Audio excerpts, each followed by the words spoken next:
वडूच ज्योतिबा मंदिरातील पितळेच्या मूर्त्या चोरी प्रकरण उघड. आरोपी पोलिसांच्या ताब्यात. वडूज येथील ज्योतिबा मंदिरातील पितळेच्या 2 मूर्त्यांची चोरी करणाऱ्या अज्ञात चोरट्याला वडूज पोलिसांनी अवघ्या काही तासात ताब्यात घेतलं आहे. मंदिरातून चोरीस गेलेल्या मूर्त्यांची एकूण किंमत सुमारे 18,000 रुपये इतकी आहे. ही घटना कशी घडली तर दिनांक 31 ऑगस्ट रोजी सकाळी 6:30च्या सुमारास ते सायंकाळी 6 वाजेदरम्यान अज्ञात चोरट्याने मंदिरातील गाभाऱ्याच्या प्रवेशद्वारावर भिंतीवर बसवलेल्या गरुड देवता 7 किलो किंमत 10,000 व हनुमंतराया 6 किलो किंमत 8,000 रुपये या पितळेच्या मूर्त्या चोरी केल्या होत्या. या संदर्भात फिर्यादी रविराज कृष्णा गोडसे वय वर्ष 37 व्यवसाय पुजारी राहणार वडूज यांनी वडूज पोलीस ठाण्यात तक्रार दाखल केली. तक्रारीवरून गुन्हा रजिस्टर नंबर 226/2024 भारतीय न्यायसंहितेच्या कलम 305 प्रमाणे गुन्हा दाखल करण्यात आला. पोलिसांची धडक कारवाई. गुन्ह्याचा तपास सुरू करून पोलिसांनी गुप्त माहितीच्या आधारे संशयितांचा शोध घेतला आणि चोरी प्रकरणात गुंतलेला आरोपी ताब्यात घेतला. पोलिसांनी मूर्त्या हस्तगत करून मंदिर प्रशासनाच्या ताब्यात दिल्या.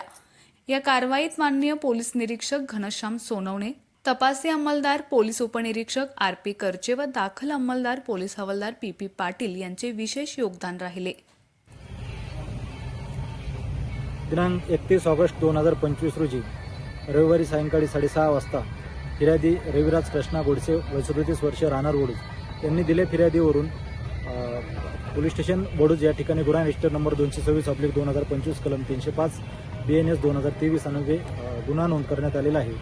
सदर गुन्ह्याची हकीकत पाहता येरळा नदीकिनारी असलेले ज्योतिबा मंदिराच्या गाभाऱ्यातील 2 मूर्ती, एक हनुमानरायाची म्हणजे बजरंगबलीची आणि दुसरी गरुड देवतेची मूर्ती, दोन्ही मूर्तीचं वजन 15 किलो 500 ग्रॅम, दोन्ही पितळ्या धातूच्या आणि एक मिक्स धातूची मूर्ती अशा चोरीला गेलेल्या होत्या.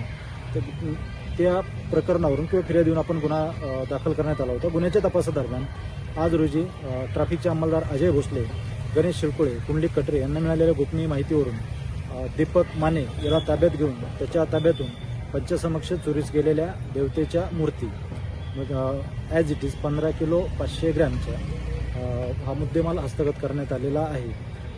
गुन्हा घडल्यापासून अवघ्या 4थ्या दिवशी गुन्हा उघडकीस आणण्यामध्ये आमच्या टीमला यश आलेलं आहे. सदरची कामगिरी सातारा जिल्ह्याचे पोलीस अधीक्षक Tushar Joshi sir, additional SP Vaishali Kadukar madam, आमचे दहिवडीचे DYSP रणजित सावंत सर यांच्या मार्गदर्शनात गुन्हा उघडकीस आणलेला आहे. Thank you so much.